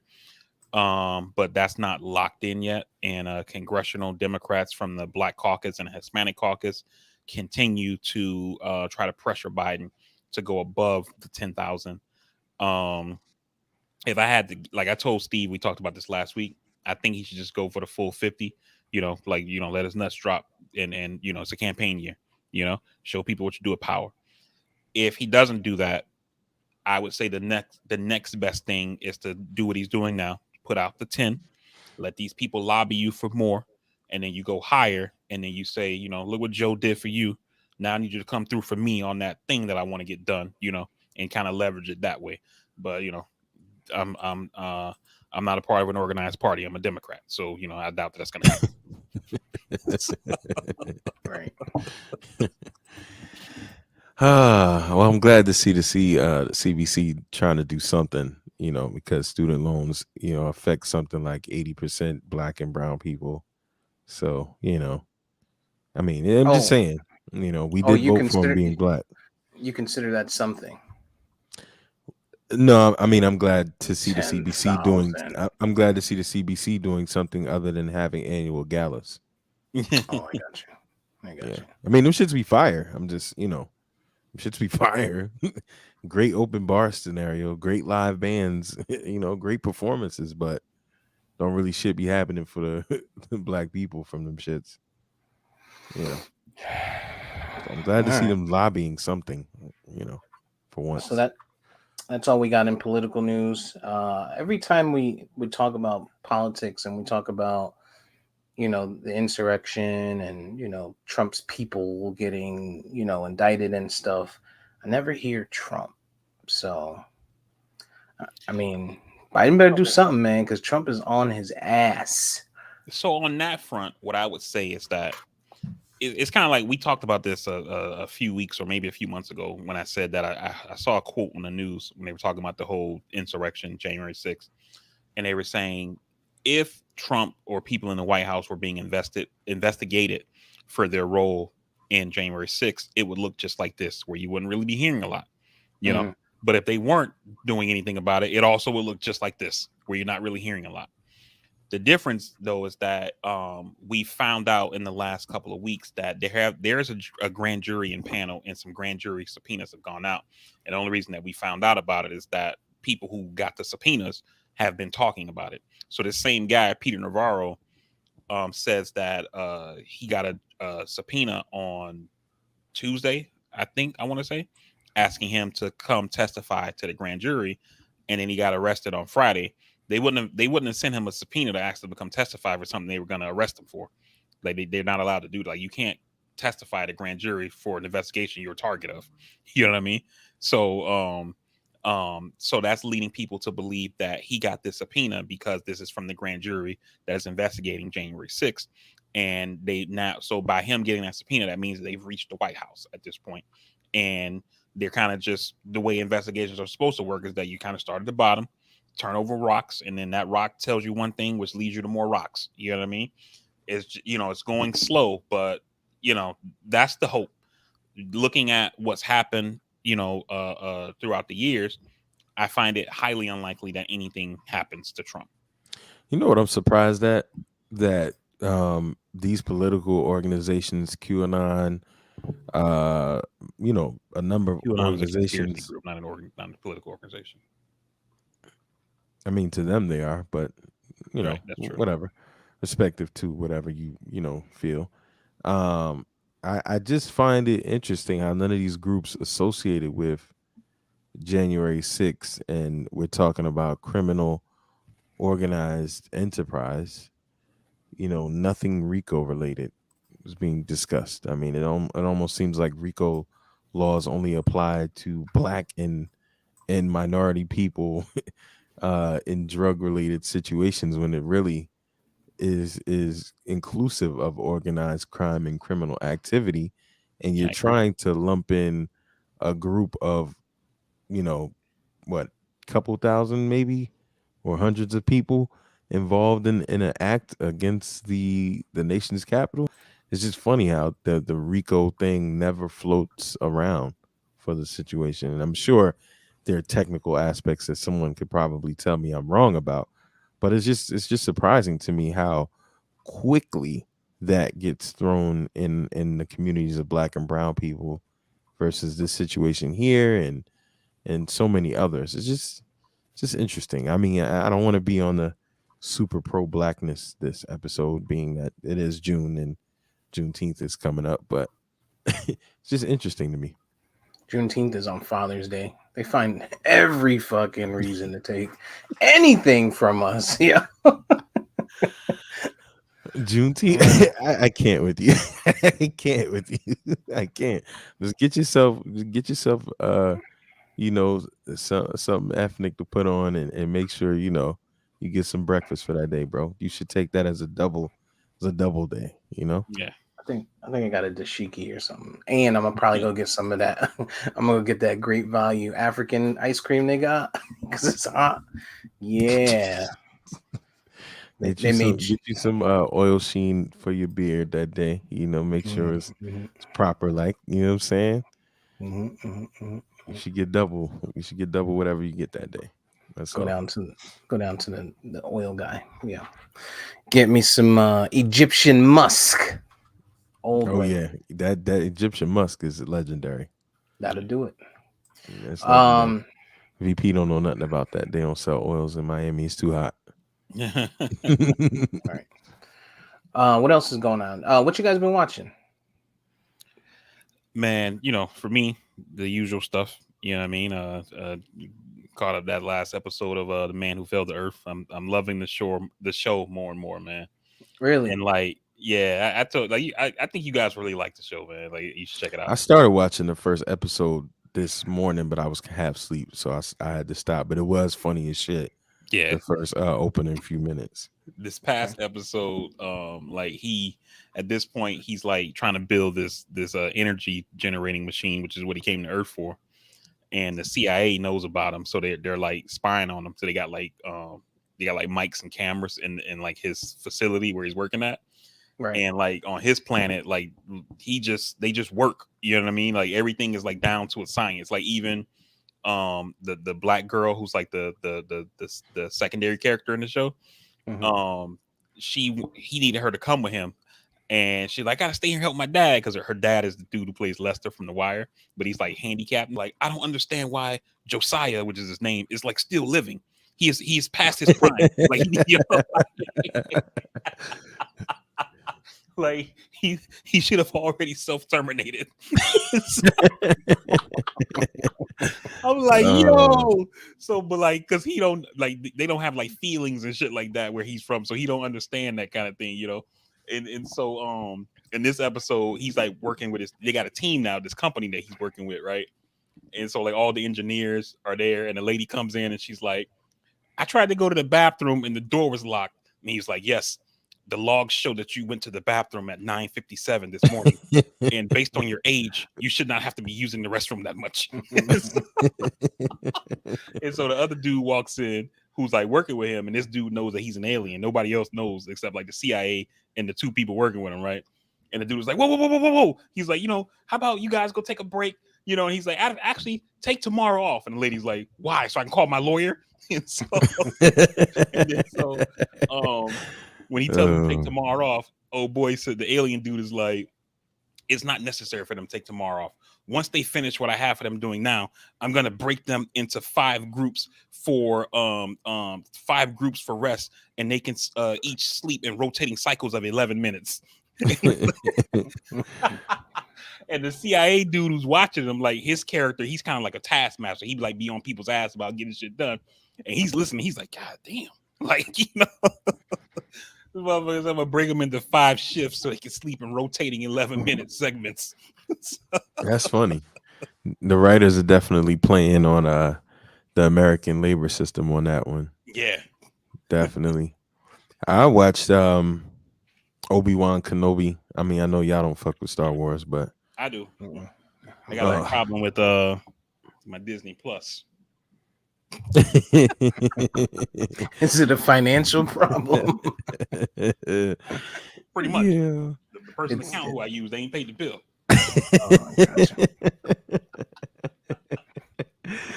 Yo, black people. This is you see. This is why Netflix is on that shit. Right. And I was told that this was going to be taken care of by Wednesday. This is exactly why Netflix is on the bullshit. But yeah, Obi-Wan dropped. That's been entertaining. You're gonna see how that goes so far. Um, I tried to get back into The Boys. I can't get through it, but I'm a try. And I went to see the new Top Gun movie, man. Mm. As a Top Gun fan, I was pretty pleased. It did I've get only a heard good little things about it. yeah, it did get a little unrealistic at the end, but it Yeah, it was was good. a It was little nostalgic. It was cool. Top Gun. So The right is loving that movie right away. the what? The right, like the right wing, like Of course. Republicans, Yeah, because well, of course, it because it's yeah. no, not even just for the whole like oh pro America, you know, all the kind of shit like that. It's because they say oh it's not leaning into wokeism because I guess there's not like a gay character or you know there's not like highlighting a woman character or a black So they character or yeah, something. they just ignored the two minority pilots that didn't I mean shit, Oh, I didn't see it. I don't know. I'm just the old Top Gun only had one black dude One black guy. and they recasted him I think this movie cuz I think the old actor I don't know if he's still around but yeah, I mean they just completely ignored the two minority people in the movie. Well, they can't associate just black people with wokeism. Like that'd be too out that they're racist. yeah. Um, so I watched Top Gun the first one last week, and I was pleasantly surprised. It was the first time I've ever watched it. Never saw it That's before. amazing. I was never really like interested in seeing it. I've heard people talk about it and like people, use the hey, talk to me, Goose, talk to me, Goose, talk to me, Goose. And I'm like, yeah, okay, I'm Goose. I never knew the significance behind it. And so I watched it. I did watch it and it was really, really good. I actually liked it a lot, even being it actually aged well being a movie that came out in 86. We're talking about 26 years later. am i 35? am I 36 years Nigga, later? you're born in 36 years. 82. What the fuck's Yeah, wrong with 30 you? 36. I forgot to carry the one. Fuck.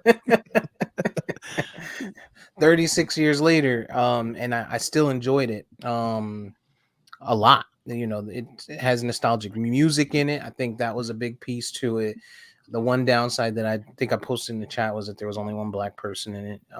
But I also get it. It was 86. It was There two was X. Oh, you mean the first one? Yeah. the first one. Yeah, yeah, yeah. There was only one. And I get it. It was 1986.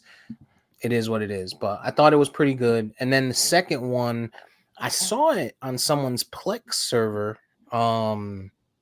Really? Yeah, earlier or last week sometime. And then I went back last night to find it again, and it wasn't there. So maybe that person, I don't know what happened, and I don't even remember whose it was because I have a few of them, and sometimes it just defaults. So I did watch the second one. Uh, we won't say how. I watched it. I thought it was pretty damn good though, EJ. What I think about them. I think they keep your adrenaline rushing. Because they're constantly in combat or in some type of situation where they're flying and there's potential to impact and stuff like that. I thought they did pretty good. Tom Cruise did a good job. The chick that they recasted, I thought she did really well.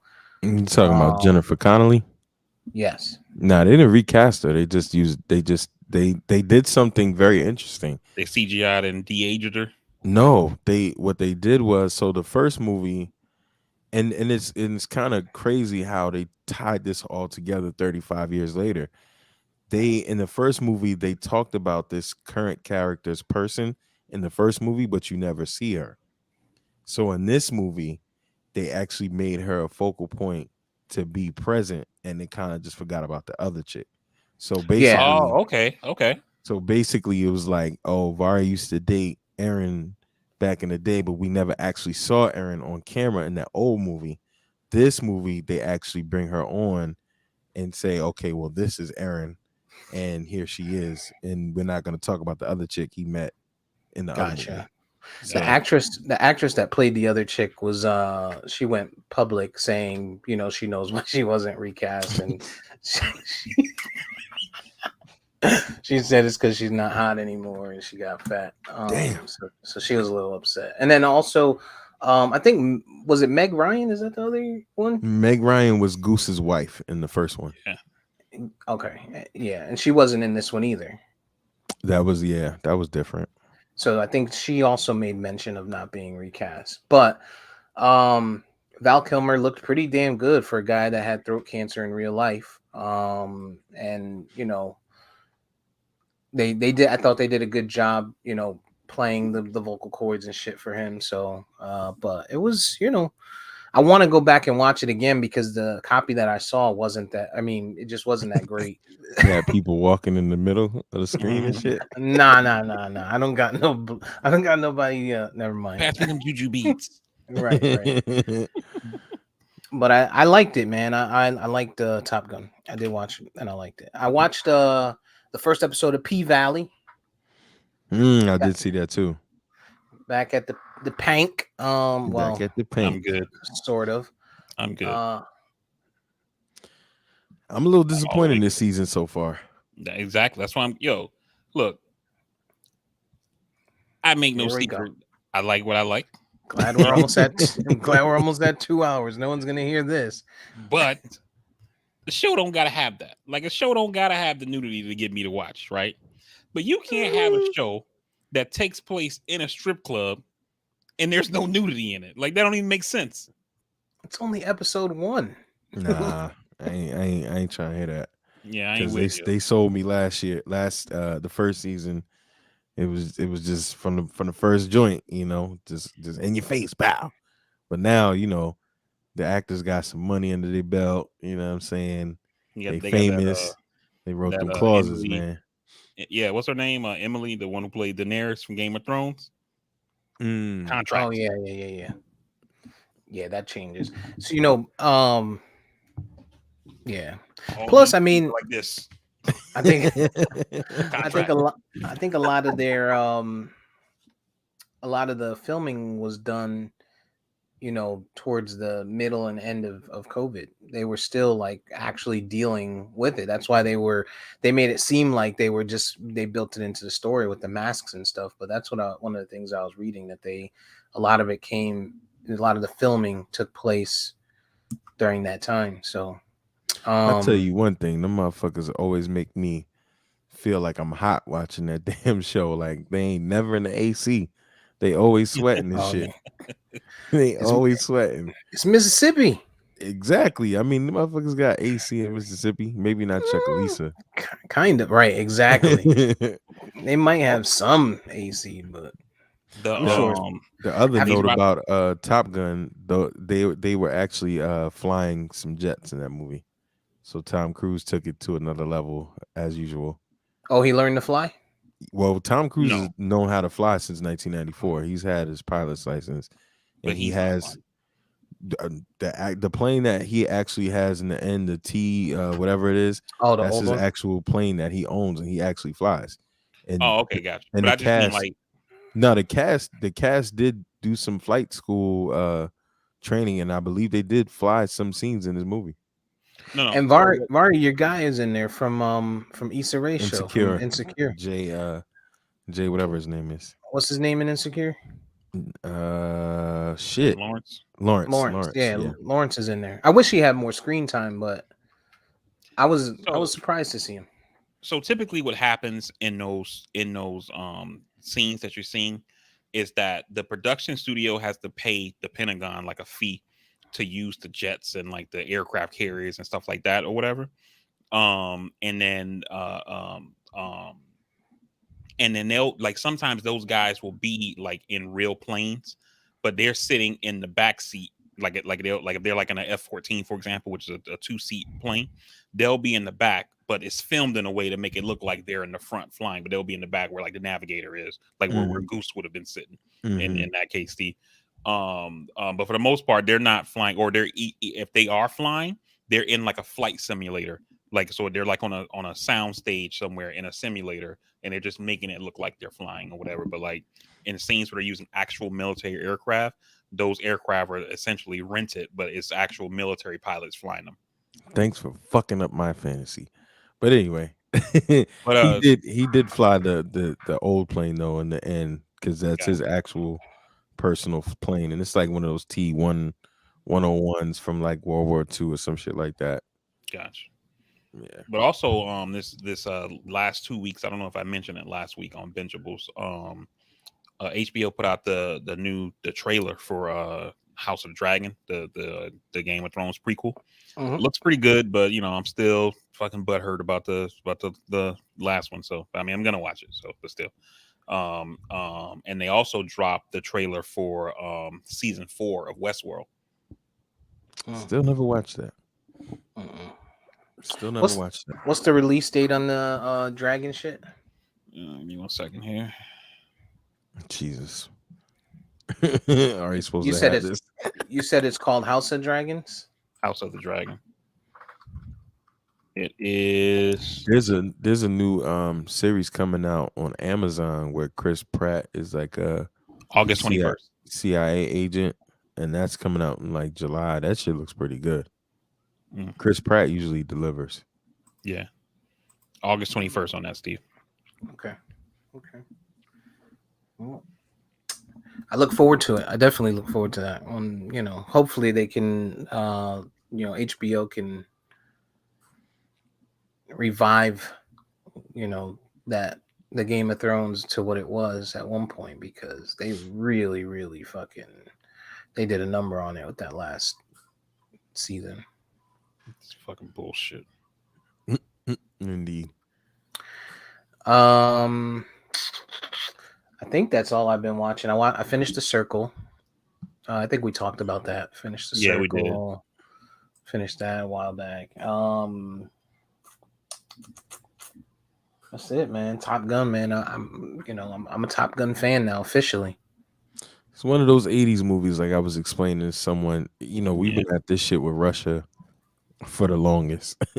And even in this movie, they didn't outwardly say it was Russia, but you could assume, right? Because there's In the new one? Yeah. VP ain't gonna watch it, but you could assume. I like Top Gun. You could assume it's Russia because of where geographically where they wind up. You know what I mean? But it was pretty dope though. That it was pretty. They did a good job. They making it like very doing climactic. the action. Yeah, Very it wasn't climactic. like a boring. Oh, they're just flying. Like they did a good job. And Top Gun also, Steve, even though you say you just saw it, it also was one of those movies that kind of like sparked a bunch of other movies. You know what I mean? Like Iron Eagle is basically a Top Gun knockoff. Yeah. And so that's part of the reason why. I mean, it was a good movie, overall, but also, well, they came out in the same year though. To be fair, the Iron Eagle. Oh, okay, came I didn't out know the that. same year. Yeah, it was like one of those things where you got Tombstone and you had Wyatt Earp come out the year after, but it was basically the same year though. I want to say Iron Eagle. I don't know what month it might have came out in, but I know it's in the same year for sure. Gotcha. But you got those movies. You got them. The fucking what's the Wolverines? That was Red Dawn. Red Dawn. You got Rocky 4. You got even the Rambo joints. The 80s was just that time. That just glorified the Cold War. And this is what would happen if America got in conflict with Russia. It's just funny as shit how we've been at this thing with Russia for so goddamn long. and like kind of the point I was making with like how it sparked all these other movies, it made me think about I watched this YouTube channel called Honest Trailers where they like make fun of like movies and TV shows and shit, and they were doing Speed from the 90s with Keanu Reeves, and they were saying like how Speed was one of those movies that like basically spawned a whole like generation of movies, and they were like they were talking about other movies like Under Siege with Sylvester Stallone. They was like Speed on a boat, and Passenger 57 like Speed on a plane. Under Siege 2, Speed on a Train Part 2, you know. But that's kind of how Top Gun was, where it was just one of those movies that just kind of sparked all of those like patriotic, like we're fighting against this enemy that we Yeah. all know we have kind of movie, you know. Yeah, and I mean, to be fair, like I said, and I looked at and researched it. Iron Eagle actually came out January of '86, and Top Gun came out later that year. Mm. Yeah, and Rocky 4 goes back to '85. So I mean, it's just, yeah. I mean, that time in the '80s, man. Just, we've been at this thing with Russia in film for a long time, yo. Yeah, And yo, Red you know Dawn what's was also crazy? '84 too. You know what's crazy about Rocky 4? I saw this thing that said, actually it was on that Honest Trailers YouTube channel again, where it said in Rocky 4, if you cut out all the montages, like the training montages, that movie's runtime would be like 37 minutes. It would be literally like 20 minutes, yo. The training montages, shit, Apollo's fight. Yeah, that was long. Pause. So watching Top Gun actually geared me up and prepped me to for Devotion. So Devotion is that Oh movie yeah, yeah. with Jonathan Majors, the guy from Lovecraft. Mm-hmm. And it's about what's the guy's name? Jesse Brown, the first black guy, black American to go through the Navy's flight training program. Yeah, it looks So, good. and it's scheduled to it's scheduled to hit October 28th. It's funny because I came out from watching Top Gun, right? And I went on, this is the algorithm fucking with you. All right, I finished watching Top Gun, and after I finished watching the first Top Gun in the backyard, I started searching the playlist, right, to see who was on the not the playlist, but the the soundtrack, because of all the old school songs and shit, right? So I Google that, and then next thing I know, I'm scrolling down Instagram and I see that, and then I saw the Devotion trailer pop up, which was pretty cool. It's like a minute and 28 seconds, I want to say, was or maybe a little more than that, but it looks like it's going to be pretty good, and we all like Majors, Jonathan Majors. Jonathan Majors, yeah. He's a We good all actor. like him. Yeah, so I think this is going to be a good. I think it's going to be a good movie, man. Look forward to it. Yeah. look at that. Shout out to Tom Cruise for adopting the Sylvester Stallone mode of making money, because Stallone, man, he figure Rocky 4 was '84, Rambo was like the late '70s, and Rocky was fucking the late '70s as well, right? This dude Sylvester Stallone has found a way to recreate his franchise over 40 something years. Creed 3 is coming too, by the way. Exactly I've why I never said seen that. Creed. Okay. All right, we're done here. Sometimes Creed people 3, don't see stuff, yo. Creed 3 is coming, and Jonathan Majors is actually in that too. He's an antagonist in that, supposedly. Yeah, so I look forward to it, man. But so before we finish, who you guys got tonight? Boston, Golden State. I'm gonna go with the Warriors. I mean, they have to win tonight. Like, I'm not saying they can't win the series if they go down 0-2, but I think 0-2 is tough sledding. And even though I picked the series to go 6 games, so they would have to lose 2 games. But if they go down 0-2, I don't think they get swept, but I don't think they win. So they have to win tonight. Damn. I think it's gonna be a 5-point game. I I have to see. I have to believe that the Warriors win tonight.